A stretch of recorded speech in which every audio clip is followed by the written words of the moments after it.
The views, comments, and opinions of the following program do not necessarily reflect those of Morris Media Studios, MorrisMediaLive.com, or its affiliates. Listener discretion is advised. As a small biz pro, so we roll, using procurement, program, and control. As a small biz pro, so we grow, using procurement, program, and control. I'm a businessman, yes, I'm an entrepreneur. Oh yeah, I'm a businessman, yes, I'm an entrepreneur. Oh yeah, I'm a businessman, yes, I'm an entrepreneur. I'm a businessman, yes, I'm an entrepreneur. Oh yeah, Crystal Mitchell, do you have a Good afternoon, everyone. This is the Business Zone with Crystal and Gilbert Buchanan, your small business paramedic. And today, folks, we're going to have a very special Business Zone episode. Today, we've got a very, very special guest in our studio. And that special guest is no other than my co-host, Crystal, Yvonne, Yvette, Yolanda, You give me a bunch of other names.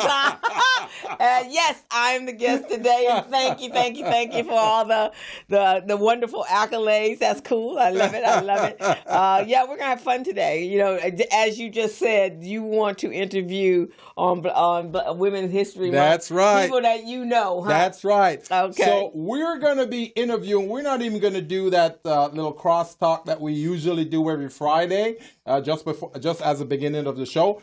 What we're going to do, we're going to jump right into knowing my co-host. She's a phenomenal woman. She's a superwoman. She's done a lot of great things in the community. Many of you know her, but you really don't know her. So what we're going to do today, we're going to interview this phenomenal woman so she can tell us all about who Crystal Mitchell is. All right. So without further ado, I want to say welcome to the Business Zone, and Crystal, Yes. you're on. And I'm on, huh? So what you want to know about me? Well, what I want to know, if you don't mind telling the audience, who is Crystal Mitchell? Well, I have many factors. There's many parts to me. So I have my business part. I have my community outreach and philanthropy part. And then I have my fun part, which is me in the party spirit, and I have my sports part. Mm-hmm. So I have that's why I always say, and a couple of weeks ago, I told you somebody tried to clone my Instagram account. Yes. I can't be cloned. It can't be cloned. I got too many components. I got too many parts. Too many moving parts. Too many moving parts. So Crystal and I, we've known each other for multiple years now. I can't even count the number of years. Yeah, it's been a number of years now. Yes, we met at an event, and I want to welcome our listeners and viewers here on the Business Zone. Harold Blair, Thaddeus, Reina, and Meluno. I want to introduce you all to the Business Zone. You guys are going to learn some stuff about a phenomenal woman here on our show. She is the executive director of Recycling Black Dollars. And for those of you who don't know what Recycling Black Dollars is, I'm going to have Crystal tell you herself, and she's going to give you a little history about it and how she got involved and how she's helping minority and small businesses to succeed. So, Crystal, tell us a little about your involvement. All right, I'll do that. Before I do that, I have a couple of people. Hey, Kelvin. Hey, Roger. Thank you. Roger told me I'm amazing. and Kelvin says, hey, she has a garden, too. Oh, that's true. And I play tennis. That's true. Well, and this is interesting. When and I don't know if it was intentional or if it just kind of happened. I want to say it was intentional. That I felt when I went into business for myself that there had to be, hi, cuz, hi, Uncle Monroe, that I felt that there had to be a give back part of me. And this is before being part of Recycling Black Dollars. So when I was, before I even went into college, I was a Girl Scout leader for the church that I belonged to, and I felt that I had to do a give back piece. That was really important to me. Yes. And so I did that for a number of years, and then And then once I started my business, then I got involved with skiing and teaching kids how to ski. And it really came out of the Girl Scouts, because one of the things and there's a common thread here. I love my people. Yes. Everybody know that about me, right? Mm-hmm. And I also think that it's our responsibility as adults to give back to children. Yes, so yes. usually the area that I participate in is kids. Yes. And so it was Girl Scout leader, and then I went to I learned how to ski, and I'm one that I want to share my love and my wealth and my knowledge and resources to people that I care about. Yes. And so I was like, if I'm going to go skiing, I can't give up the Girl Scouts. So that means I got to take the girls with me. Gotta take them with you. And so that's kind of how I got involved in starting a program with skiing. Right. And then that just evolved into a number of things. I did meet Muhammad earlier on in my career, networking. For those folks listening and watching right now, who don't know Muhammad, can you tell them a little bit about who Muhammad is and what he meant for the community and yourself? Yes. So Muhammad Nazruddin had this vision, and he had this vision that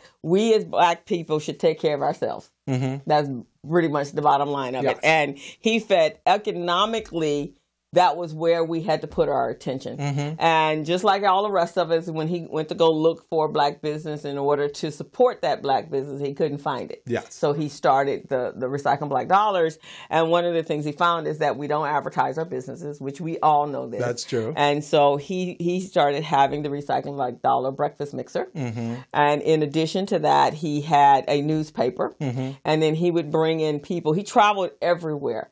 And he actually was this mission. Mm-hmm. I mean, there was a point then in April, he deemed Black Business Month. And what he did was, in that month, he went to the banks, to Broadway Federal, and said, I'm moving $4 million to your bank. Wow. And that's what he did. He moved $4 million of the Black business owners and to their bank. And so today, there's still many people over there. Yeah. He also... what's the name? The bank, I think it was called Founders. So between the two of them, he did that.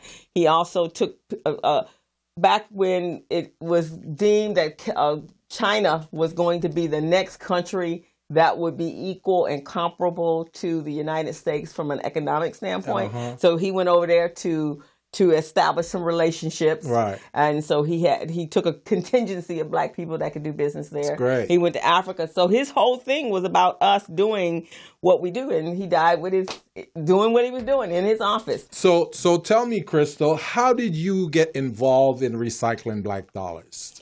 Well, one of the things is that everything I do is a relationship. Uh-huh. And so in my ski world, I met a guy named Willie. He was a historian for Recycling Black Dollar, for the ski club. Yeah. So he brought me in. When Muhammad died, Willie became the interim director. Willie Fan is his name. And so Willie wanted me to come in because he was one of my resources for my bookkeeping business. Right. He would send his clients over to me and refer them over. Right. So then the Recycling Black Dollars was one of those clients. Yes. And then years later, after Willie passed, was about 2 years, I think, after Willie passed, then Willie, we were trying to find a director, and then someone said, "Why are you doing that? You're already there." So me and Jackie B, we decided to co-direct, and it was nobody. And I have business skills that is necessary for the Black business population. So they said, "Why not you?" And why not me? And at first, now here's the thing. Last week we talked about opportunity, right? So I was like, "That's not on my vision board to be the director of Recycling Black Dollars. I want to do some other things. I got other things I have." And so at first I said no. Yeah. And then I thought, why am I saying no? Yeah.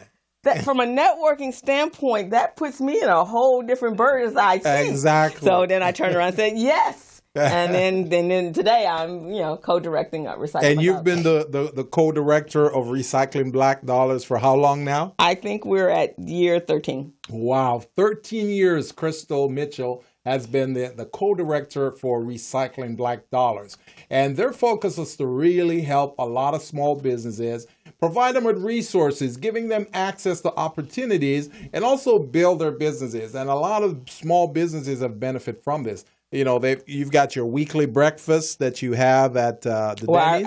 Our monthly. We meet every second Tuesday of every month. And there you come, you network, you do your 30-second pitch. We bring a guest in that shares something that's going on in our community. And so you have an opportunity to make these relationships with everybody else there, right? And then we have a resource guide where we publish your information. You buy an ad, and then that way. And so now, it's a paperback. It's a hard book. It's a book, right? But it's not. It's more than that, people. So Jackie and I are amazing networkers. Jackie's old school. And all the traditions. And Jackie B is the other executive director. She's my other executive director. So Jackie, she carries on the traditions of RBD, and then I'm the one that's the business development person. So that's what I do.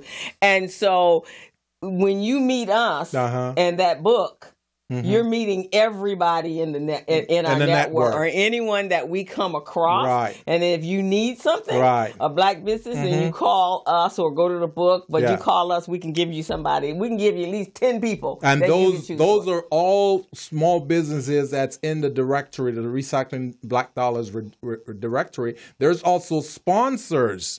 Different sponsors, not only just black sponsors, but the other sponsors who are part of the program as well. Exactly. So we are sponsored by a number of organizations and corporations in the community. We provide training classes and workshops for that. That was going to be my next point. So tell them about some of the training that you put on for Recycling Black Dollars to help small businesses elevate themselves to the next level. So there's a couple of things that I learned just in my own coaching business, right? So I outside of Recycling Black Dollars, I have my own coaching business. So one of the things I realized that a lot of time there is a lot of missing pieces in the development of our business owners.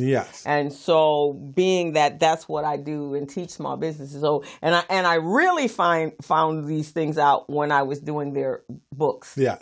Because you can really find out anyone's weakness from going into their setting where their financials are, how their money comes in, how their money goes out, and then I see a whole lot of stuff, and then I can literally tell how they do business, and I can even tell you why your business is not growing. Oh yes. So see, this lady is a phenomenal lady, man. She's got a magic touch. She's helped me in a lot of ways.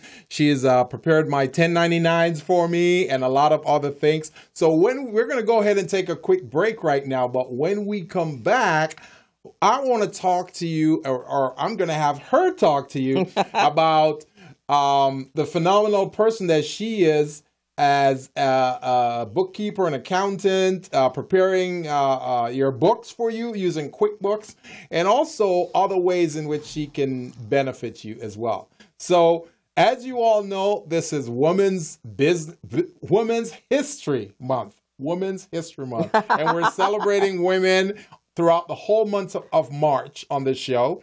And Crystal, our co-host here, she is a phenomenal woman. You don't see her cape today. See that cape? She doesn't have the Superwoman cape. My Superwoman cape. Yeah. But she is Superwoman, and we're going to talk about some amazing stuff. So we're going to go ahead and take a quick break right now, but we'll be right back, and you're going to see how phenomenal Crystal Mitchell is. All right, guys. So you're watching The Business Zone with Crystal and Gilbert Buchanan, your small business paramedic. Take a break.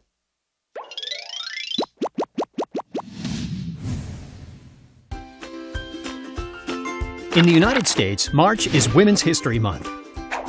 It honors women's contributions in all areas of life, as scientists, inventors, artists, politicians, and more. The celebration began in 1978, when the school district of Sonoma, California, hosted a week-long recognition of women's accomplishments throughout history. The idea spread, and in 1980, President Jimmy Carter proclaimed the week of March 8th National Women's History Week. 6 years later, an organization called the National Women's History Project convinced Congress to dedicate the entire month of March to women's history. Each year, a special focus for the month is declared by the National Women's History Project. For example, important artists like photographer Dorothea Lange and painter Mary Cassatt have been celebrated. Pioneers such as educator Mary McLeod Bethune, Clara Barton, who founded the Red Cross, Amelia Earhart in aviation, and First Lady Michelle Obama have also been honored. Women's History Month celebrates unsung heroes too. So we are back on the Business Zone, and I just want to thank all our viewers here, Harold, Thaddeus, Reina, Meluno, all of you guys for watching. And if you've got any comments or anything you want to add to the show or ask any questions to my fabulous co-host, Crystal here, who is our special guest today, just give us a call at 323-293-3375. That's 323-293-3375. Give us a call here in the studio. And if any of you out there know her, I want you to call me up and give me a testimonial about her, okay? So this is Women History Month, and we're celebrating women on the show. We're talking about phenomenal women in our community that not too many people give the credit and praise that they deserve. So I've been working all day, all week, all month, all year, and no one really gives them the prop they deserve. So we're giving recognition and the prop to our own Crystal Mitchell. Well, thank you. So, Crystal, I wanted to talk to you a little bit about, we know you're in the accounting and bookkeeping space. Yes. So we want to talk a little bit about, one, how you get started in accounting and bookkeeping, and two, tell us about the program that you did at Mount Sac.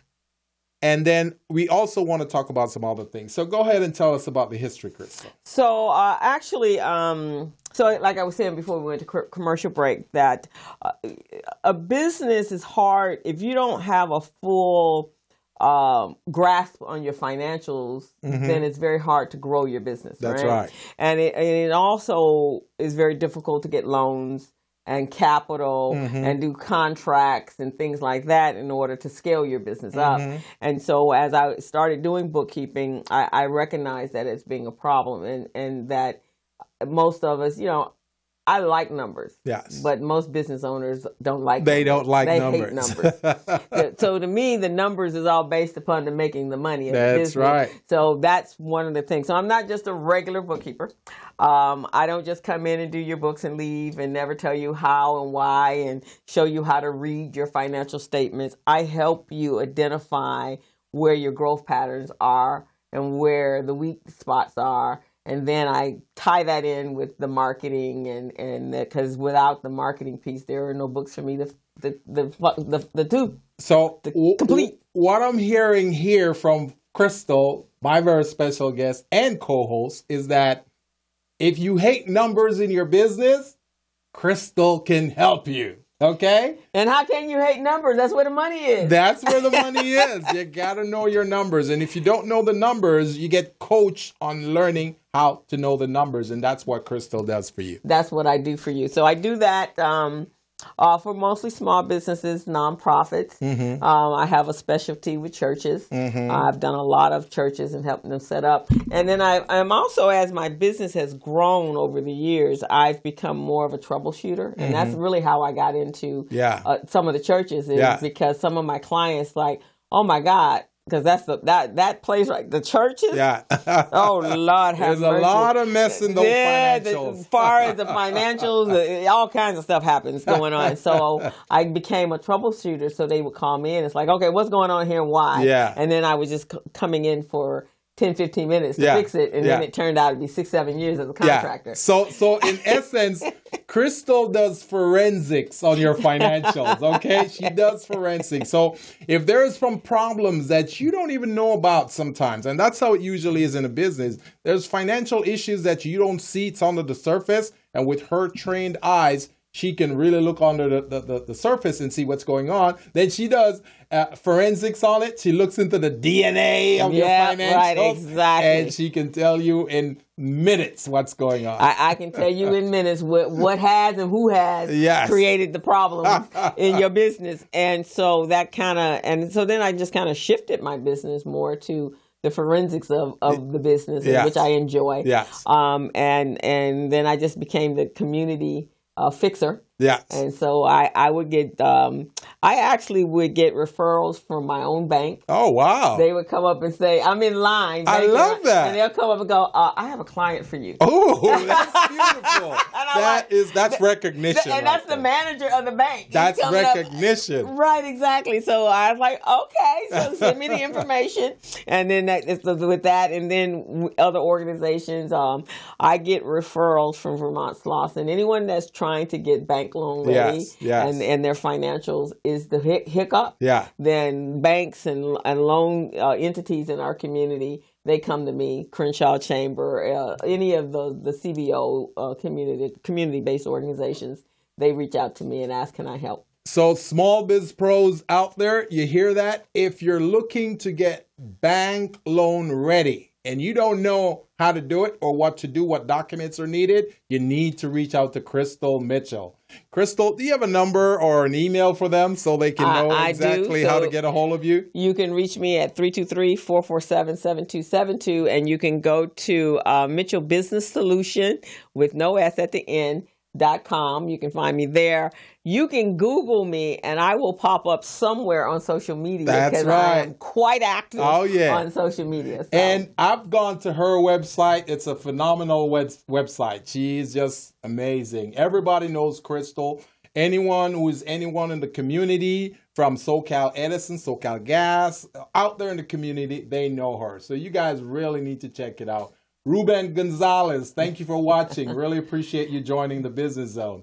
So right now, what I want to ask my very special guest and co-host, Crystal Mitchell, is, so you've been doing finances and financials and bookkeeping for a while. You're the certified QuickBooks trainer in this region, right? I am in the community. I have been using QuickBooks, and this is kind of going to tell my age. I have been using it since it actually launched the business in 1988. Really? I have used every version. Yeah. And they change versions every year. Wow. I have used every version since 1988. I did not know QuickBooks existed that long. Yeah, that's when they first came out. They were the replacement of, remember a software called Mind Your Own Business? And Quicken? Oh, Quicken, I remember. Right, well, that was the Quicken. I used to use Quicken. Right. Quicken was really for individuals tracking their home businesses. Their personal finances. Their personal finances. Yeah. And people were going into business. They knew they were supposed to be tracking their money. Yeah. So then they would use Quicken, but Quicken wasn't supposed to be for businesses. Right. It was supposed to be for your investments, your paycheck, your thing like that. So QuickBooks was a business portion of it. Right. So people were trying to adapt it to their business. Yeah. And the best thing about QuickBooks as a software product, and which is why I really have used this product so long, is they listen to us, the people that are using it, the accountants and bookkeepers. Yes. So if we call in and ask questions, and the next update, which is the next product is the next year, they update every year. Right. And those changes are in that new software update. I love that. And so they have their pulse on being the product that's user-friendly for small business owners. And that's very important. And they're very intuitive. Right. And now, as they've grown, they actually have decided to take over the marketplace. So they have their own CRM, your customer retention. Yeah. And now they have the link.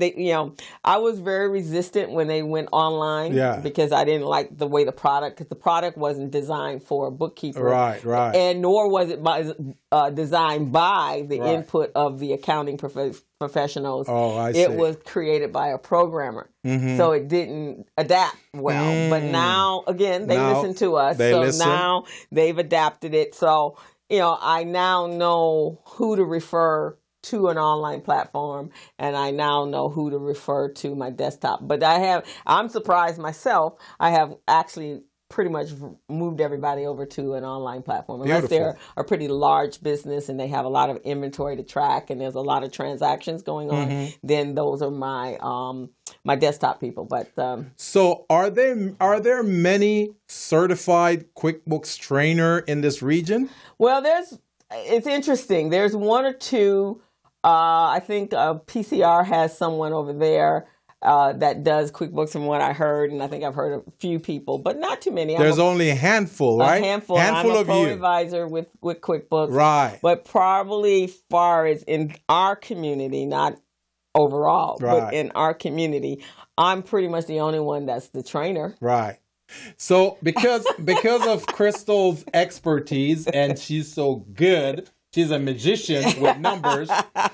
So I got a contract with Mount SAC many years ago, and Crystal was brought in on my team to help teach classes at Mount SAC because she is a certified QuickBooks trainer.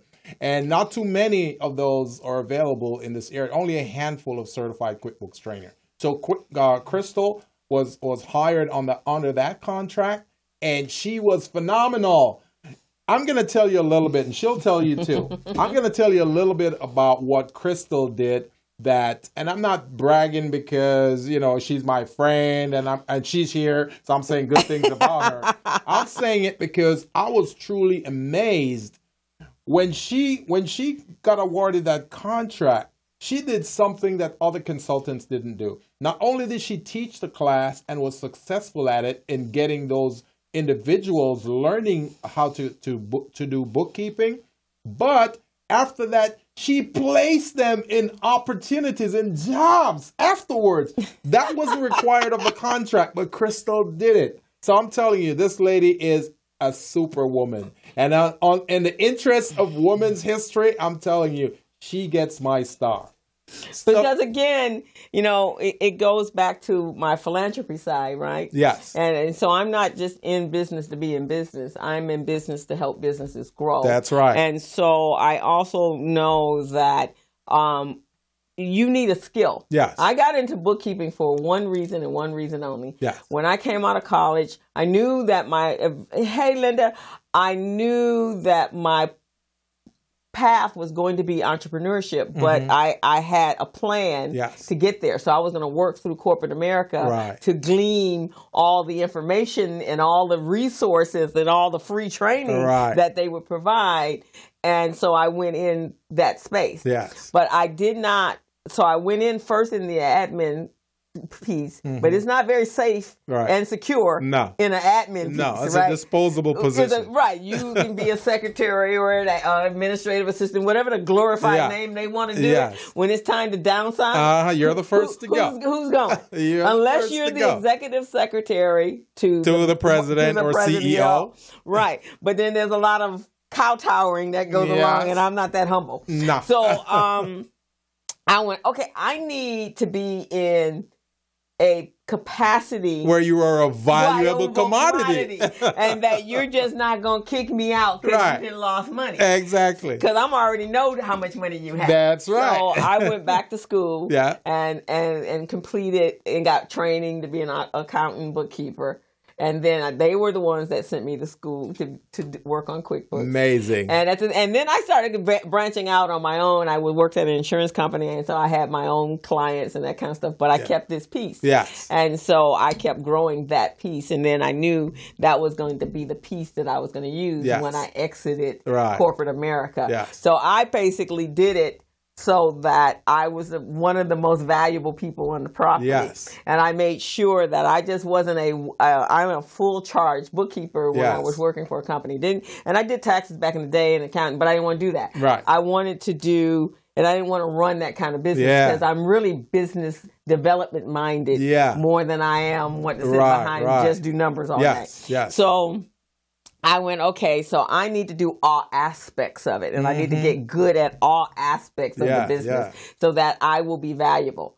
So when the business closed, me, the CEO, the CFO, and the controller will be the only one standing. We're going to be the only one standing. And I'm there because I have to write the last check. That's right. I got to close out the books. Yeah. I got to get them ready for an audit. And so when I leave out, we all leaving out together. That's right. And that's what happened. That's I thought, wow, when I met you and that opportunity came along, I was like, what a great way to teach people how to have job security. That's right. That's right. That's what it is. And you did a phenomenal job. Right. So, and I loved it. And the young lady, so, we didn't tell them all the program. So the program, one of the wonderful things that I liked about that program was that, we were taking individuals that were on social services, Yes. and we were getting them off of social services, and the plan was that they never ever went back on. And so when I taught the class, again, which is how I teach, I don't teach you just how to do it. Right. I teach you how to interpret it and how to grow. Exactly. And I even encourage them, if they really, really like the numbers, to go back to school to get their accounting degree. That would make it better. They came away with a QuickBooks certificate so they could get jobs. And so we had a 95% placement rate. That's beautiful. Retention rate. Now, how many people you know out there, and I want all of my small biz pros out there to tell me this, how many people you know out there in the marketplace who will train their own competitors, to compete against them? That's what Crystal did. She trained these bookkeepers to be very special bookkeepers, to be able to do effective jobs. And she didn't really mind because she knew that she's got that industry and that occupation, Because I have a specialty in it. I'm a troubleshooter. I don't have to be worried about the competition because there's not too many people that do that. I go in. My real goal is get in and out. I ain't trying to be there a long time. Yeah. And I teach you how to think and do like me. So what would happen is I would refer the people and the placement came because they knew what I was doing. Yeah. And they're like, you have any entry level people that you can refer to me? Yeah. Oh yeah, yes, I have quite a few. As a matter of fact, you got 15 of them. And they trained by you. Yeah. Yeah. Okay, we want them. Okay. And because they knew that they had great training in the background because they knew me. So that was why that program was so successful. Yes. In the long run for everyone was because of the fact that I taught them me. I made mini me's. And I'm telling you, folks, the official decision makers at Mount San Antonio College, they were just enamored by Crystal. They love her because of her work ethic, her reputation, her quality, and it's just amazing. So. Exactly. And I really think I would have loved to have seen that program expanded into the LA area. This Mount Sac is out in what is that? San Gabriel Valley area? Oh, that was in the Walnut area. Area. So I would love to see that because, we talk about the future of entrepreneurship is making sure that whatever job you do is not repetitive. Exactly. Yeah, so that's important. So, again, in the interest, we're here. We're celebrating Women's History Month on the Business Zone. And Crystal, my co-host, and we're here talking about her. We're giving you a little insight into Crystal Mitchell. She is phenomenal. So, Crystal, we know that only 4% of women-owned businesses receive bank loans. We know that only 7% of women-owned businesses receive investor investments when they're pushing their product or their business. Why do you think that is, Crystal? Why do you think that is? For one thing, I think it's because we're still operating in a men's world. Yeah. Right? Yeah. And a lot of in business, and we can really, really see it in different in now that we have the current presidential administration, that there is a lot of nepotism going on, right? And a lot of connections. So if I have connections with certain people, hey, thank you, Shirley. Yeah. If I have certain connection with certain people, I'm going to get certain preferential treatment, right? Yes. Women generally are more geared into their business and nurturing their business and growing their business. Just like they would nurture their family. Like they would nurture their family. They have incredible businesses. Yes. But when it's time to go out to do that networking thing, which is what men are very, very good at. They make a lot of deals at good old boy network. Good old boy network. They make a lot of deals at the golf course and places like that. They go to business meetings and they get invited to places that we don't get invited. Right. And I think when it comes to that, when you go to a banker, just like employment for women. Yeah. If they think you're a certain age and you're still at childbearing years, women get passed over. Right. I don't care how brilliant they are. Right. They figure at some point you're going to leave. Yeah. And then we're going to have a gap.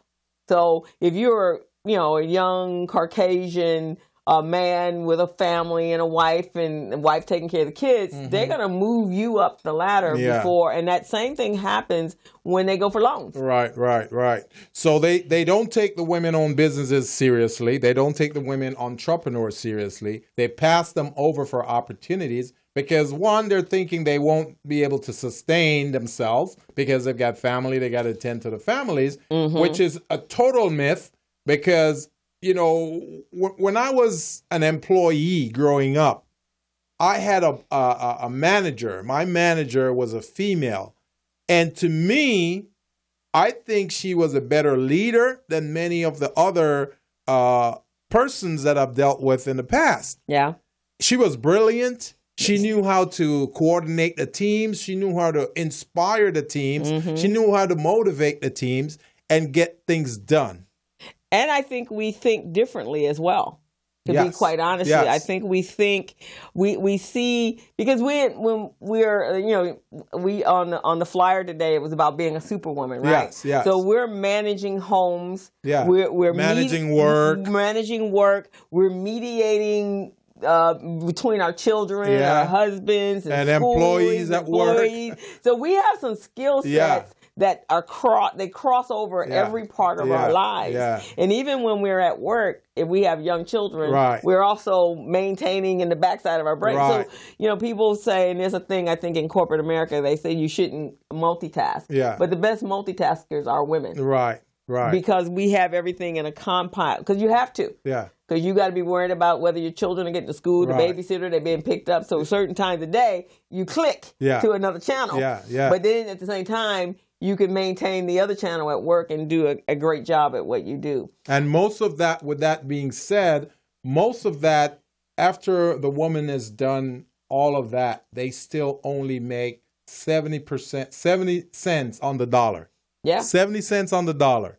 And it's kind of interesting. I don't know how when Kobe's passed and his accident, and his wife Vanessa was talking about their child, and that here she was at 12 or 13 playing basketball, but she already knew she wanted to play for the WNBA. But she was already, as a young protester or a young organizer, working advocating for equal pay for the WNBA. And that's how it's got to be. Because the WNBA, what is a male basketball for the NBA? They're making millions. So a rookie NBA male player, right? When he enters the league, he's getting about $1 million. Second year, he's making about 2.9 mil. I don't think the women in the WNBA make any of that. You want to know how much they make? How much do they make? They start out at $40,000. $40,000. Oh my God, that is unbelievable. Yeah, unbelievable. 40,000. That's what they start with. Unbelievable. It is not even possible. You don't even. I mean, the 40,000. 40,000.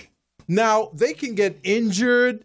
They're gonna do the same thing to men. Yes. See, that's what I'm talking about, man. That's why, folks, I want to say this. And that's why I'm on this campaign right now to really help and support a lot of women-owned businesses because they get passed over a lot. They are not taken seriously. Over the last 15 years, 65% of new startup businesses are women-owned businesses. And a lot of people don't see that. A lot of people don't give credit to that. Only 4% of them are getting government contracts. Only 4% of them are getting loans from banks. And 7% of them get invested into, they receive investments from investors. That's pitiful. We got to change that. So part of what we're trying to do here on the Business Zone is to really help those. And that's why we have this system where we're trying to help you to build your back office. But once your back office is in place, you will be business ready, contract ready, and bank loan ready. And you can go after those contracts with confidence and you can win. Because no longer should you be making 70 cents on the dollar. No longer are you supposed to be getting only 4% of the contracts. The federal government has $500 billion in contracts. $500 billion every year. And so, when I first met you, that I was quite amazed and quite interested in the numbers, and I didn't quite understand how in the minority contracting industry that we only represented maybe at that time, I think it was 13%. Yes. And I'm sitting there listening to you tell me this. And I do what I do. I went to go with my research, and I researched like how many Black-owned or minority-owned businesses in the state of California. Yeah. And it told me 800,000 in the entire state, and then it gave me 300 to 400 down here, and I'm going, there's only 13% of us? Exactly. And I think that was my question to you, was why? Yes. Why is that? And then the person that was doing it was Sharon Evans at a business resource center. And so she basically said to me was, one, they feel that the application process or the process is too daunting. It's daunting. And they don't know how to navigate through it. And then once they decide to do it and submit their application, it's like they get passed over. They're figuring, why am I wasting my time even doing this certification when I'm not even going to get contracts? Right, exactly. And so that was the other. And then the other area is my area. Is the fact that they don't have their financials. And then they don't have their financials. They're not filing their taxes properly because the information is not valuable. And I thought, okay, wait a minute. This is a space, problem to be solved here. Yes. But even when we go beyond that, right, we still talk about that. So, earlier this year, I did a workshop on regarding women, and I think I shared with you, and I'll go find it right now. Yes. I shared with you it's a report called The Tapestry of Black Business. Yes. Okay. And every time I show this to people, they just are. I was amazed. Yeah. Because how women business owners are overlooked. Yeah. When they have amazing business ideas. I mean, how many of because you really like working with women. Oh, yeah. I love working with women-owned businesses. Because their businesses are creative and very scalable if they could find the resources. Yes. But I'm going to share this with our audience because I think it's important to keep repeating this, is that in the United States, there are 2.5 million Black-owned businesses. Wow. Okay? And now remember, keep in mind, what is the number now for minority certified? Maybe about 15%, 20%? Probably about 15% right now. Okay, so United States, 2.5.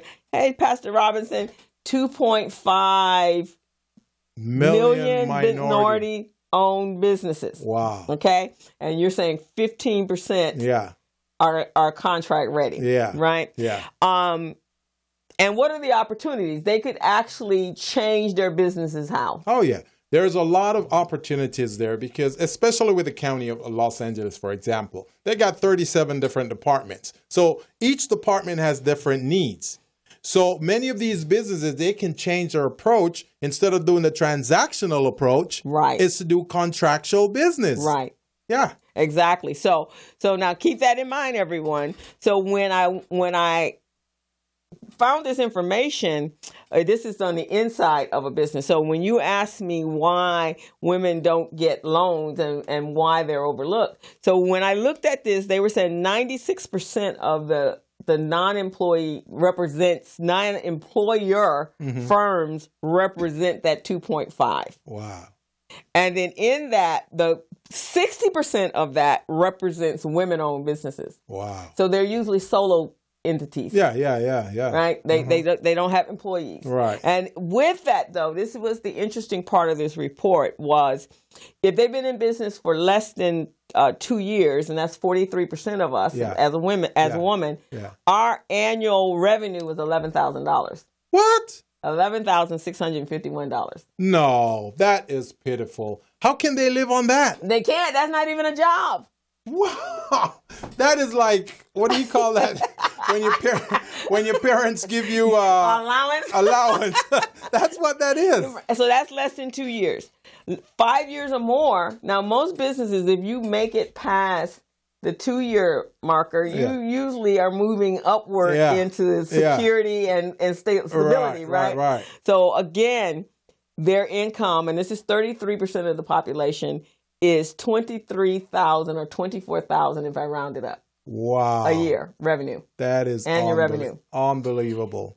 2 to 4 years is underneath the 5 years. So that's 2 to 4 is 18,000. Now, is this minority women or is it all women? This is Black-owned business. Oh, okay, okay. Women. minority-owned women, minority women who own their own business. Right, with no employees. Oh, my soul. And so then when we talk about the man side, his side it represents men represent 39% of that 2.5. Wow. So there are more women business owners that are black owned than there are men. Yeah. And so those men represent, again, they have no employees, but their 2-year marker is they represent 33% is 22,000, double that of the female. Yeah, Why? yeah. They're doing the same thing. Yeah, exactly. That is crazy, man. And then if you go into that 5-year, which represents about 44 or 46%, they're doing about $48,000. Still not enough to live on for you to be. Right. So then it changes, and this is why we have to encourage, and this is why women need to be able to get loans so that they can hire. Right. And that's the only way you really can scale your business, right? And that part of that is what both of us do. We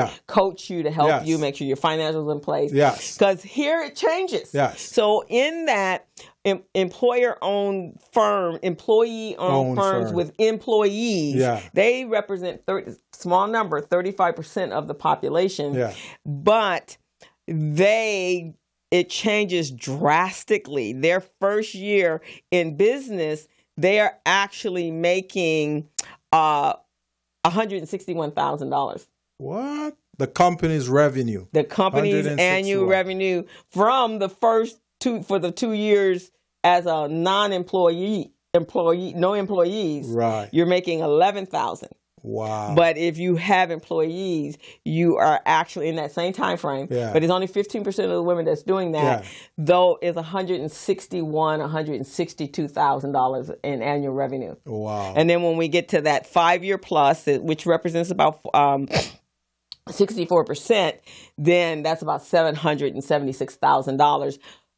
That in reference to being no employees, you're only making $23,000 or $24,000. So big difference. That's the direction that they want to gear. That's towards. The direction. But even the inequality is there because you take the same men, and it could be actually the same type of business. Right. Men in that first year, they make $441,000 or $42,000. And that 5-year and plus, which represents about 69% of the men. Sounds like 3 times the amount. They're making $1.6 million. Wow.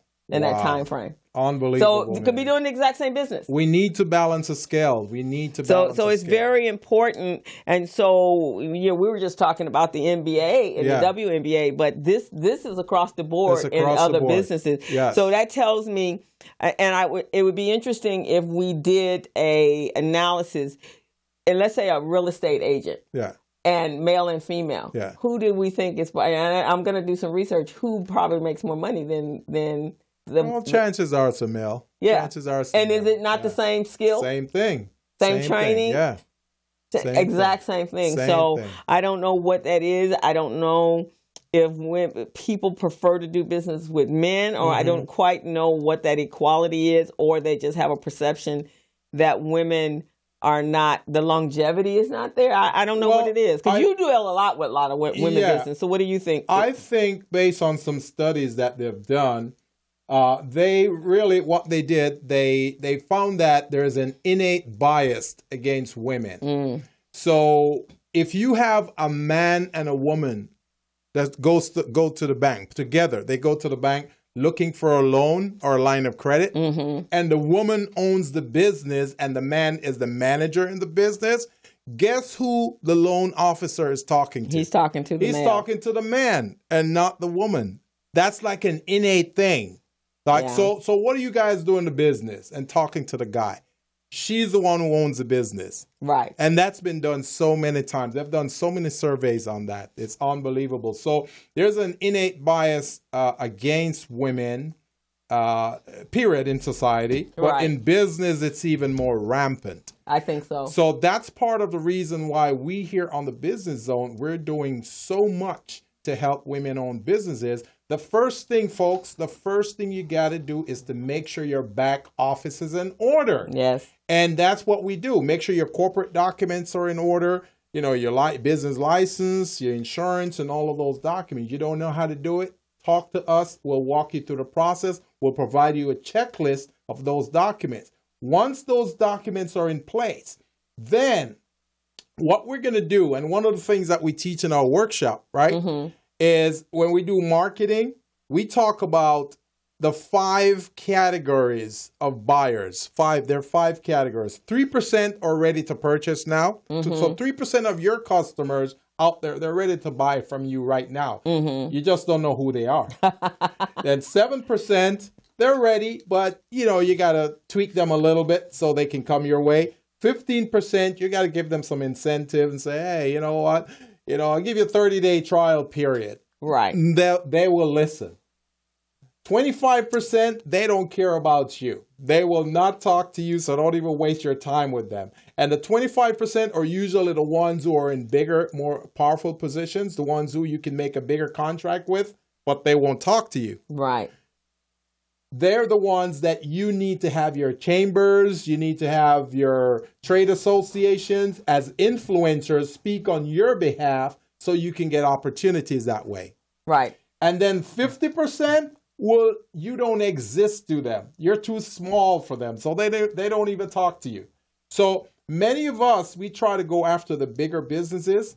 And when you go after the bigger businesses, it's like they don't even see you. You don't exist. So I want you guys to think about it. So make sure you have your back office in order. Crystal and I, as a superwoman, she's been there. She knows. She can help to get you in order because what I do is to help you with the back office, the certifications, the contracts and all of that. Crystal helps you with the bookkeeping, the forensics, the money part of your business to make sure that's all ready. And the reason that's important is because you have to speak the language. Yes. Right? Yes. You have to know when you go to talk to them, we might think it might be kind of cute to change the language, but when you're talking to a banker or somebody like that, they want to know that you understand business language. Exactly. And that's the very first thing that I teach when I'm teaching classes.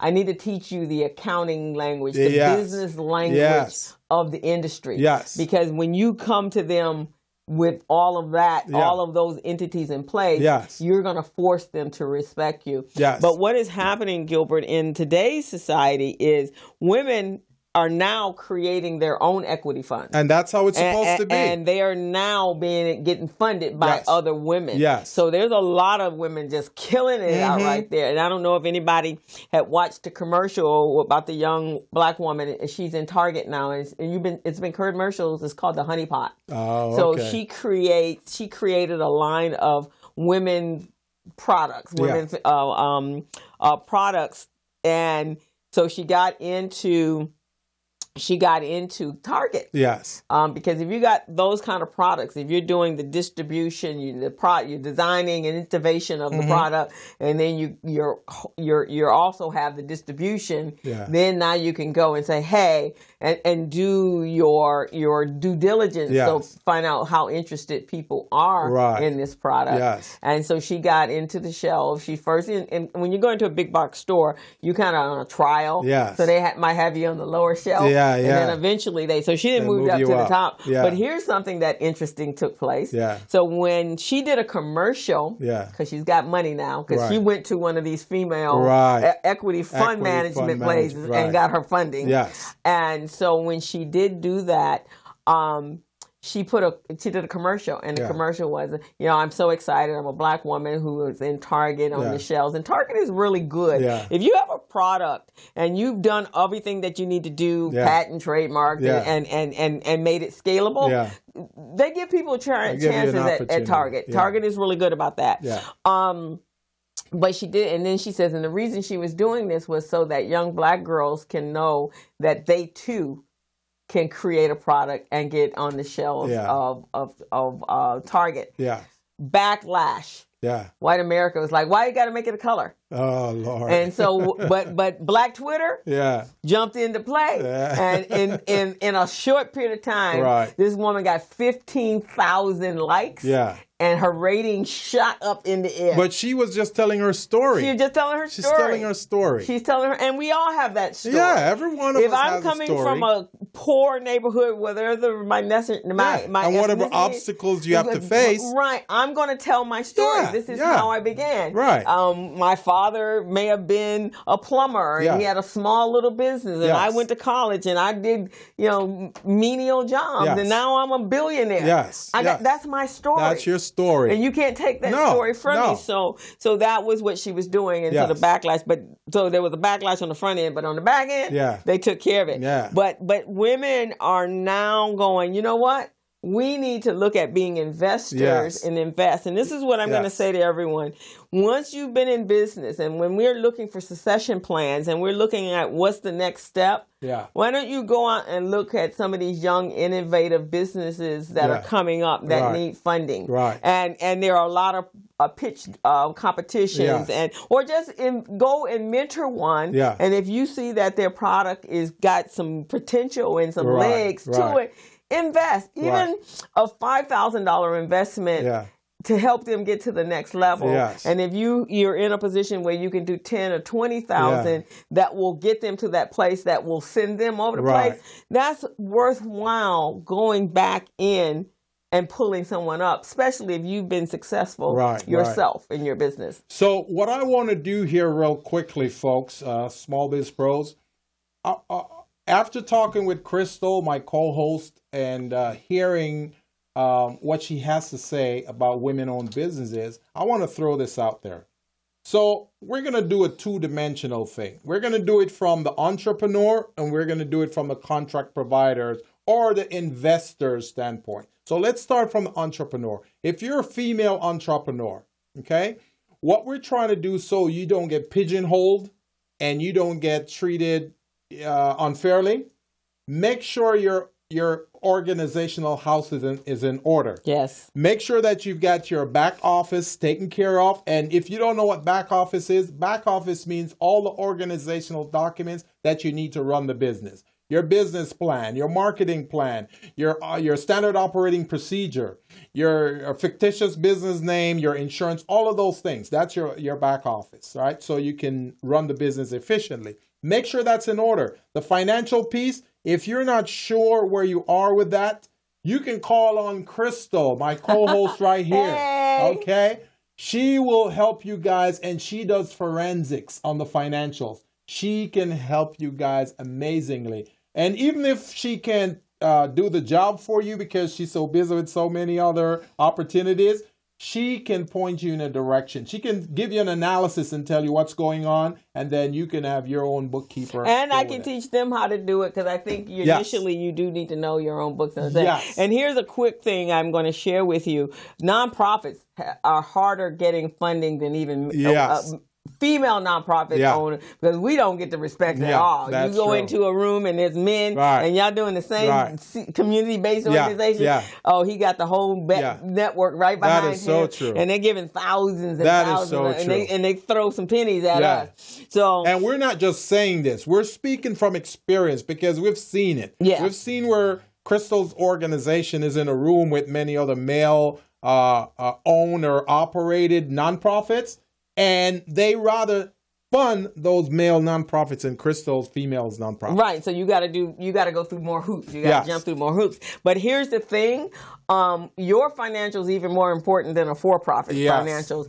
And I had a client recently that when he did his 990, what they had done was they had posted, or when they were doing the chart of accounts, a really important line item, they had posted his travel, which is all business related. They posted it to him personal. Oh. But it was all for the related to the nonprofit. Right. Yeah. So it got kicked back from the IRS. Wow. And because it looked like he was funding his own travel. Oh, I see. And so we flipped it, and it was no problem. And he said, "Is that all it was?" I said, "Yeah, that's all it was. It just was, it needed to be adjusted and put in the right chart of account so that it would, the travel, and we're talking significant, because it travels across internationally. And so it was significant, and it made a change in the expenses, because when they did it to him, it went over to a draw. So it never hit the balance. You never hit the sheet at all. So that nonprofit would never have known that unless Crystal stepped in and say, "Hey, let's examine this and see really what was going on with that. Exactly. Yes. So it's important. So if you guys are interested and want me just to come in and make sure everything is right, I can train your staff. I can train you. Yeah. Actually, next year, in a couple of months, I'm going to create I have an online course that I'm going to be marketing, and it's the trainer training the trainer, and I'm going to teach those that are interested in doing what I do, how to become bookkeepers and how to set up their own business. And then my goal is that I can, because I get job referrals, opportunities all the time, and I want to refer those out to the people that I've trained. So I want you guys, Crystal, if you can give and I'm going to take a piece of the action, so you need to know that.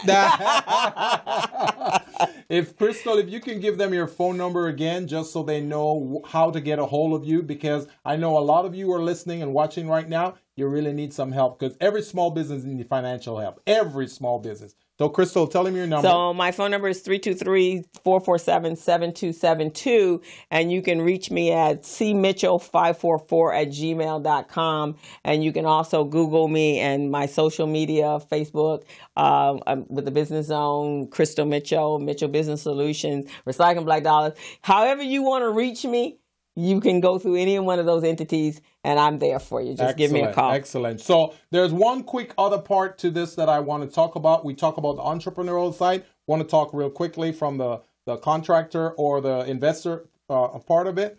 If you haven't, or you rarely award funds to a female-owned business, I'm challenging you, Mr. Investor or Miss Investor or Miss Contract Provider. I'm challenging you to award contracts to at least 3 women-owned entrepreneurs this year. At least 3, okay? We're challenging you to that. And see how it is. Let's measure the performance. Let's see if it was worth your time to award these contracts. Because you will never know unless you do it. So let's try to step up the scale and increase the number of women-owned businesses. And to add to that, mentor businesses just merging into the space, and you see that, help them be able to get to that place where they're contract ready or bank loan ready. And if you know us, refer them over to us. I mean, you can even invest. That's an investment as well. Yes. Paying for a coach to help guide them, especially if you see, and that way you're investing in their business on a basic level. Yes. So that we can do this however it can be done. If you're in a position and you want to give back, help a small business owner. Beautiful. Be able to move and be able to scale their business. So, and it helps our whole entire community. Yes. And it's important for us to make sure that we're setting an example for our children. But economically, that's the only way we as minorities or Black people are going to advance. We have to change the economic landscape. We got to change the eco landscape. So with that being said, we're at the end of our time today. And my very special guest in the studio today was my co-host, Crystal Mitchell, which she is doing phenomenal things in the community, and a lot of people know and some people didn't know. So we just wanted to inform you guys today so you know who Crystal Mitchell is. There she is right there. Phenomenal. So you've been watching the Business Zone. We've been celebrating Women's History Month and in March, and we've got 2 more shows in this month. So next week, we got 3 more shows. I'm sorry. Month. So we've got the 13th, we've got the 20th, and we've got the 27th. We're going to have some amazing women on this show. So stay tuned, and you guys can share your insights as well. So, and if there's anybody that's watching on YouTube or on Facebook Live, both mine and yours, in the Business Zone, and you want to be on the show, let us know. Yes. We can extend. And in April, I got a real big show. We're going to bring on legacy business owners, people that have been in business for 60, 70, 80 years. I love that. And how you manage to stay in business for 70 years. And create succession plans. I'm loving that. That's going to be April. So tune in, guys. Next week, you're going to be back on the Business Zone from 3 to 4 with Crystal and Gilbert Buchanan, your small business paramedic. And give us a call here, 323-293-3375, or if you need our personal number, my personal number is 888-882-1168. That's 888-882-1168. Crystal? All righty. So I'm 323-447-7272. You can find me on social media. Just Google Crystal Mitchell and I'll pop up, or the Business Zone or Recycling Black Dollars. And you can also email me by reaching out cmitchell544@gmail.com. All right. So that's about it for today, folks, on Women's History and my very special guest, Crystal Mitchell. You've been watching The Business Zone with Crystal and Gilbert Buchanan, your small business paramedic, and we're out. All right.